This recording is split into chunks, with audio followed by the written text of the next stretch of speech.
Olá, turma do 7º ano, hashtag que sextou, estou na nossa aula de sexta-feira. Uhul! Chegamos mais uma vez.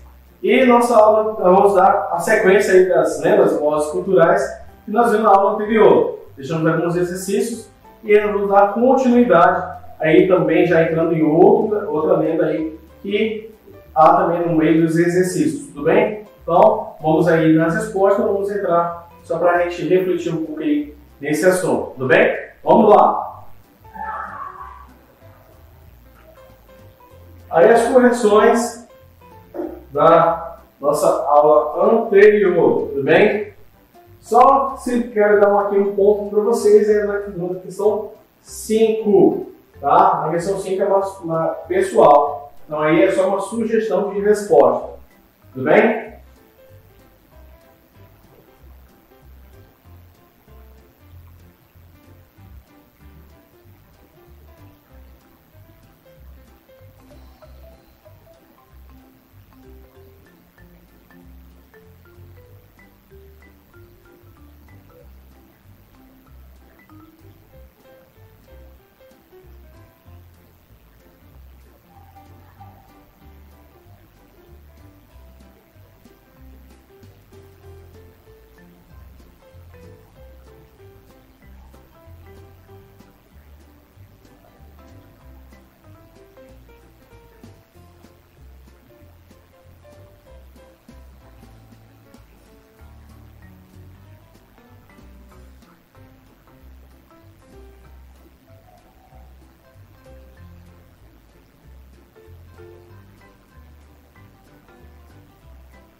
E aí vamos novamente rever aí a questão das vozes culturais. Vamos lá, lendas são narrativas de caráter ficcional que mesclam fatos reais com imaginados, transmitidos de geração em geração, vão ser modificadas à medida que são contadas e recontadas. Por ser uma narrativa, a lenda contém seguintes elementos: narrador, personagens, espaço, tempo e enredo. Ela pode apresentar discurso direto ou indireto. Na lenda seguinte, você verá que uma lenda foi pesquisada para ter sua comprovação. Nem sempre as pessoas vão em busca da veracidade de uma lenda, por se tratar, na sua grande maioria, de seres sobrenaturais. Entretanto, essa lenda fala de um tesouro que havia sido enterrado em alguma ilha brasileira. Nessa lenda aí, no caso, você vai ver, no caso não é nem tanto uma lenda, né? É uma pessoa que foi atrás de verificar se realmente aconteceu um fato, né? E aí, segundo a lenda, ele faz essa leitura e vai atrás. Entretanto, ele acaba comprovando se realmente isso aconteceu. Como eu disse aqui no slide, nem sempre as pessoas vão atrás, tá? Tem alguns que podem até se aventurar. Eu quero verificar se realmente isso aconteceu. Um exemplo que eu posso dar aqui para vocês é o famoso monstro do Lago Ness. Afinal, ele existiu ou não existiu? E aí foram atrás para verificar se realmente há esse monstro do Lago Ness. Entretanto, até hoje, nunca foi comprovado. Então, é isso, turma. Vamos para a nossa mensagem? A mensagem de hoje vem de Maya Angelou, que é uma poetisa norte-americana. Ela diz assim: você não pode deixar de usar a criatividade. Quanto mais você utiliza, quanto mais você usa, mais você tem. Então é isso, turma. Faça aí a atividade seguinte e aí na próxima aula nós vamos dar aqui as respostas, certo? Bom final de semana para você, um abraço virtual do seu professor e até a próxima. Tchau, tchau.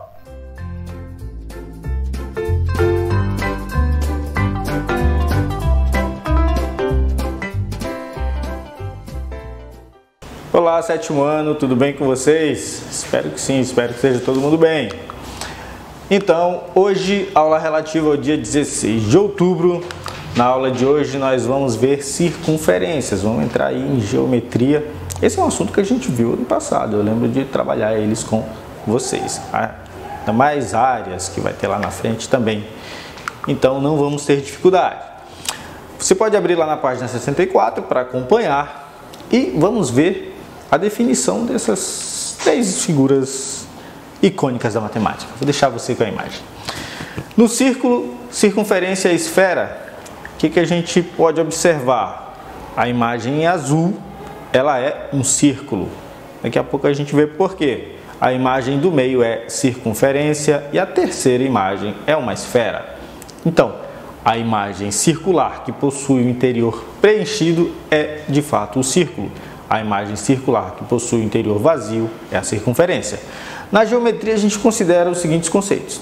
Circunferência é o conjunto de todos os pontos do plano que estão à mesma distância de um ponto fixo, chamado centro.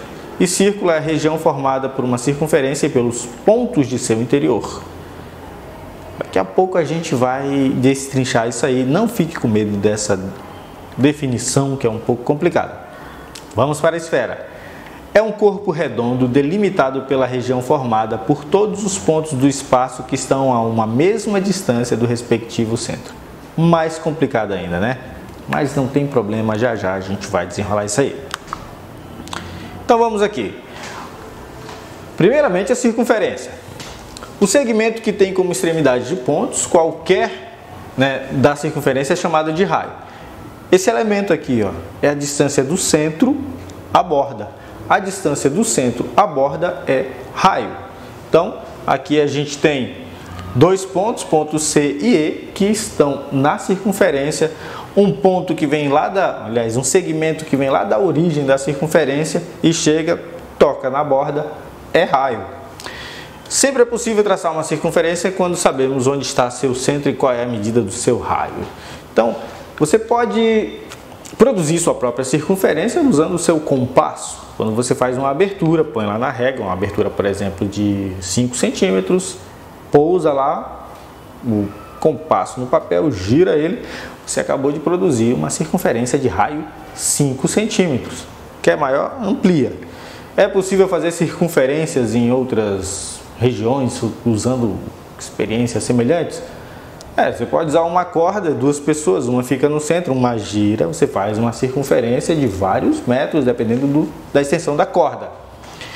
E voltando àqueles conceitos que foi dito lá naquele primeiro slide, que pode ser complicado, a circunferência é o conjunto de todos os pontos que são equidistantes daqui dessa origem. A definição é essa, é simplesmente essa. Trocando em miúdos. Na experiência da corda, uma pessoa que está no centro segurando uma corda, uma pessoa que está na ponta segurando a corda em movimento, gira, ela vai produzir vários pontos. Esses pontos são, digamos assim, onde ela pisou. Cada ponto desse é uma parte contida da circunferência. Então, a definição simples é essa. São todos os pontos equidistantes ao centro. Por quê? Porque a pessoa que está com uma corda no centro, outra que está na ponta, não importa quantas voltas ela dê. A distância é sempre a mesma. Essa distância é delimitada pela corda. Tá bom? Vamos para outros elementos da circunferência. Corda, por coincidência, mas só que corda aqui tem outro conceito. A corda, ela é segmento que une quaisquer dois pontos da circunferência. Esse ponto unido com esse ponto produz uma corda. Então esse segmento em vermelho é uma corda. O diâmetro é o segmento que liga dois pontos da circunferência passando pelo centro. O diâmetro é um tipo especial de corda. Sim, ela é a corda maior possível, pois tem o dobro da medida do raio. Então, desse ponto até esse ponto é uma corda, desse ponto até esse ponto é uma corda também, mas uma corda bem específica, que é chamada de diâmetro. Então, diâmetro é o espaço maior possível entre dois pontos em uma circunferência. Se esse ponto for mudado para cá, quando a corda vier para cá e você medir essa corda daqui até aqui, com certeza é menor que essa corda daqui até aqui. porque todas as cordas maiores possíveis têm que passar pelo centro. E aqui a gente vê o raio de novo, mas já foi falado ainda agora. Na figura OE é um raio, AB é uma corda e CD também, né? Além de ser uma corda, é um diâmetro, pois passa pelo centro O. Continuando, aqui a gente vai falar sobre o comprimento da circunferência. E nós temos aqui um hexágono inscrito em uma circunferência. Ou nós temos um hexágono e uma circunferência circunscrita no hexágono. Por que o hexágono? Porque ele é quase redondo, né? E por quê? Se você considerar daqui o centro, a borda aqui, essa medida é raio. E se esses triângulos são todos iguais, eles são equiláteros. Isso quer dizer que essa medida daqui até aqui é uma corda, mas ela é idêntica ao raio. Isso quer dizer que nós temos aqui 6 raios ao redor para o hexágono. Então a circunferência vai ser maior que 6 raios. E aí que nós vemos a experiência que foi feita, né, por... não lembro qual foi o grego. Tem aí no seu livro, eu não coloquei a história dele. Assim, Arquimedes de Siracusa, perdão. E nele, no livro As Ideias de um Círculo, ele divide o comprimento da circunferência pelo diâmetro da circunferência e chega até esse valor aproximado de 3,1408. E às vezes é 3,1428. Por quê? Porque ele não tinha muita precisão, né? Era um período antes de Cristo, uns 300 anos antes de Cristo. Então ele não tinha muitos instrumentos de precisão para conseguir chegar até esse valor. Hoje a gente sabe que o π é 3,14926535, ele não acaba, né? Ele tem infinitas casas decimais, ainda não conseguiram chegar até a última casa decimal. Então, sabemos que a medida da circunferência é maior que 6 vezes o raio, e a gente vai ver isso agora. Para determinar o comprimento da circunferência, a gente usa essa relação, C sobre D, que é o π, ou que C é o diâmetro vezes π. Para o comprimento, isso aqui é para semicircunferência, ou seja, metade. Para ela total, nós temos que C sobre 2R é igual a π, ou que C é igual a 2πr. Então, essa medida aqui é o 3,14 aproximadamente, lá o π famoso, vezes o raio. Então, 2 vezes o raio vezes π vai dar o comprimento da circunferência. O que isso quer dizer? Imagine que você corra em uma pista circular de raio 10 metros. Isso quer dizer que quando você terminar de correr, você correu 2 vezes 10 vezes 3,14 metros. O que dá aproximadamente 62 metros e 80 centímetros. Vamos ver isso lá na frente como é que faz. Agora vamos ao exercício. Aqui no exercício 3 da página 30, ele pede para indicar os segmentos. Então ele deu a circunferência, o centro O e 4 pontos na circunferência. O que ele pede? A corda AB, que é só traçar um segmento de A até B. Ele pede a corda CD, que também é o diâmetro, né? Então é só traçar uma corda de C até D. Ele pede o raio AO, que é um segmento da origem até A. E pede por fim a corda AC, que é um segmento de A que toca C. Os outros exercícios são todos semelhantes a esses, bem facinhos assim, só para você conhecer os conceitos que há nas circunferências. Lá na frente a gente vai ver alguns que são um pouquinho mais complicados. Peço que você vá lá na página 67, 70 e 71. São todos exercícios relativos a esse assunto dessa aula de hoje. São facinhos, a maior parte é perguntas de conceitos. Você vai saber responder porque está fresquinho na sua mente agora. E 7º ano, agradeço a participação e até a próxima aula.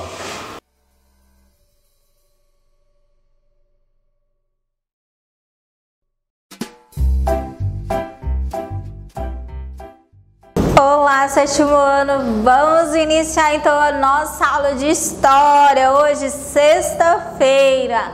Na nossa aula de história de hoje, nós vamos fazer a correção das nossas atividades, tá bom? Seguindo aí falando um pouquinho mais sobre as invasões francesas e holandesas, ok? Vamos então seguindo com a correção da nossa atividade. Na página 3, ele vai perguntar o seguinte, olha só.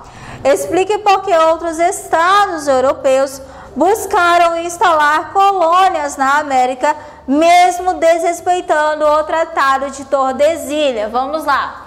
A presença do pau-brasil e depois o cultivo da cana-de-açúcar geraram altos lucros à metrópole portuguesa, atraindo a atenção de outros estados europeus para as riquezas encontradas no território brasileiro. Bem sabemos que a colonização dos ingleses e também holandeses, ela foi diferente de outras, né? Devido a que nós vimos que os ingleses, eles chegaram devido à questão de refúgio, em busca de uma colônia aí para se abrigar. E aí, dentro dessas características, a gente sabe que não foi apenas para se abrigar, mas também pela exploração, pelo mundo novo, pelo local novo, assim também como os holandeses. Não foi apenas só porque eles não viam os portugueses como inimigos, mas também em busca de riquezas também, certo? Foi um dos atrativos aí. Seguindo aí na página 5 do livro de vocês, quais grupos sociais é possível identificar na cena? Nós temos lá, a imagem ela representa diversos grupos sociais, como militares, religiosos e indígenas também. Na questão 2, acima da cruz há uma inscrição em latim. Então a gente tem a imagem e aí vocês vão ver lá que acima da cruz há uma inscrição em latim. Eis que levantarei a minha mão para as nações e arvorarei o meu estandarte para alertar os povos. Como podemos relacionar essa frase com a colonização da América? Nós temos aí então, a imagem ela representa a fundação da colônia da França equinocial e destaca o caráter de uma religiosidade presente no processo colonial dos franceses. Então, qual o significado disso aí? Basicamente, né? Segundo eles, ele está levantando esse estandarte como uma forma de força, como uma forma de protestar, como uma forma de colonizar outros locais. Como eles podem colonizar, eles têm força, eles têm sabedoria, eles sabem, então eles têm aí um poder, um estandarte, né? Então, basicamente, é o que eles podem estar aí protestando em relação à frase e também à cruz, como a gente observou aí, tá bom? E aí, o que nós retratamos no capítulo 13, né, sobre aí a colônia, a invasão desses povos no território americano, a diferenciação desses povos aí, como que eles tratavam, como que os holandeses, eles começavam aí essa colonização, de que modo, né? Na nossa última aula a gente falou aí que Maurício de Nassau ele foi determinante aí para uma liderança nesse período aí. A gente falou que foi os fortes, né? A construção dos fortes que ajudou também a permanência dessas colônias dentro do nosso local. O desenvolvimento da economia açucareira também, que ajudou aí o fornecimento dos africanos também ajudou bastante na colônia dos holandeses aí, o desenvolvimento, uma das características. E aí na página 8, ele vai retratar o seguinte, quero que vocês observem tanto no slide como também no livro de vocês. Sobre o número de escravizados africanos desembarcados em 1601 a 1700. Nós temos o período total de escravizados africanos desembarcados no mundo e o total de escravizados desembarcados no Brasil. Então, observem só o quantitativo, né, desses africanos entre os períodos. Vocês podem ver que a maior parte, né, tanto, por exemplo, em 1601 a 1625, nós temos aí um percentual de quantitativo médio, né, 274.830. No Brasil, 1.156, 468. No período de 1626 a 1650, quantitativo de 252, 876. No Brasil, qual foi esse quantitativo nesse período? 163, 938. Qual foi o maior quantitativo nesse período aí? Foi de 1600, no período de 1676 a 1700. O quantitativo aí no mundo, 594, 689. E no Brasil, 259, 475. Então, o percentual aí no Brasil, ele teve uma média sempre nos períodos aí que tinham maior ou menor aí distribuição desses escravizados no mundo, né? Pela tabelinha a gente pode observar isso daí. Aí ele vai caracterizar que um dos maiores desenvolvimentos da mudança aí da escravidão foi o que? Os quilombos, né?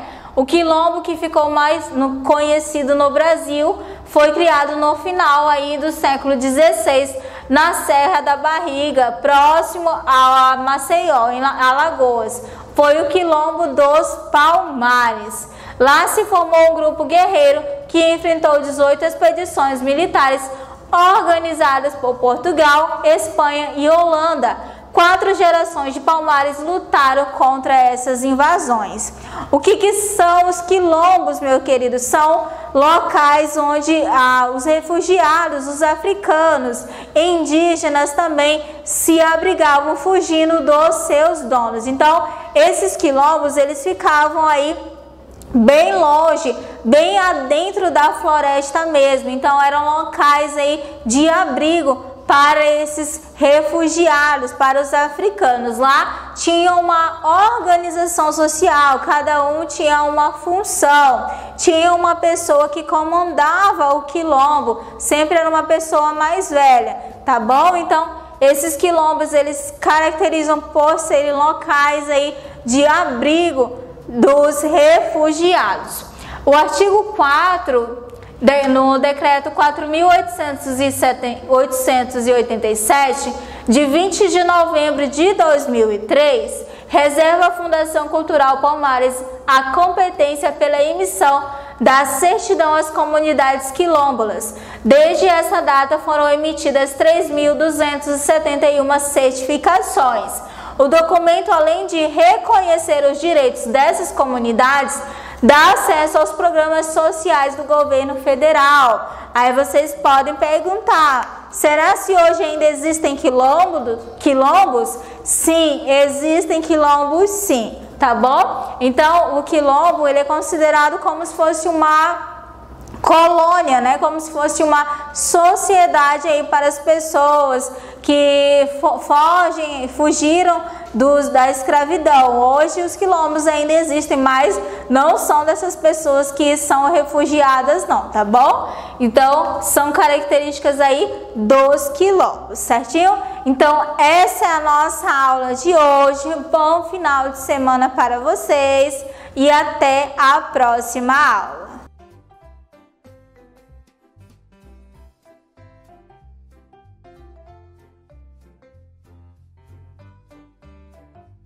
Olá, 7º ano, tudo bem com vocês? Espero que sim, espero que seja todo mundo bem, se cuidando e aprendendo bastante. Hoje, aula do dia 16 de outubro e nós vamos ver superando dificuldades, né? A história da nossa heroína que está estudando música. Você pode acompanhar a partir da página 12, aliás, é o encontro 12, você pode acompanhar a partir da página 26 e 27. Então, leia aí a história. Se já leu, a gente vai começar agora. Acompanhe no telão. O que fica compreendido da história? A Vitória continua estudando a obra de Bach Quando sua mãe entra no quarto, anuncia que o jantar está pronto. Durante o jantar é revelado que Vitória está indo muito bem na escola. O pai dela está orgulhoso, pois ela tirou todas as notas máximas da escola. Volta aquela história da resiliência, não é? Na hora do jantar, a mãe dela entra no quarto, ela está o quê? Estudando e não vendo a novela, outra fazendo outra coisa. O resultado foi, ela se saiu bem na apresentação de música e ela está tirando excelentes notas na escola. De novo, resiliência. A resiliência dessa moça é impressionante. Continuando aqui, o segredo dela foi estudar bastante à noite e nos fins de semana. Olha só, à noite ela não estava lá curtindo um cinema e no fim de semana ela não estava na piscina. E agora ela está mais tranquila para estudar a peça do recital. Porque ela está com excelentes notas, provavelmente até passou antes do último bimestre da escola. Veja isso. E o pai de Vitória também está contente com seus próprios feitos. Ele conseguiu um empréstimo junto ao banco e com isso melhorará o faturamento da loja. Ele vai investir um pouco mais na loja. Nós vimos que eles queriam investir em moda infantil, não é? E com isso ampliar o público que eles já tinham, né? Provavelmente eles vendiam roupa para adultos e agora com roupa para criança também vai ter um pouquinho mais de gente que vai aparecer lá. O pai que levava o filho, a mãe que ia lá comprar um sapato, agora leva o menino, acaba levando alguma coisa para ele também. Isso daí tem a ver com estratégia de venda. E sétimo ano, peço agora que você vá lá nas páginas 65 e 66, leia lá e resolva alguns questionamentos, todos relativos a esses últimos momentos aí da Vitória.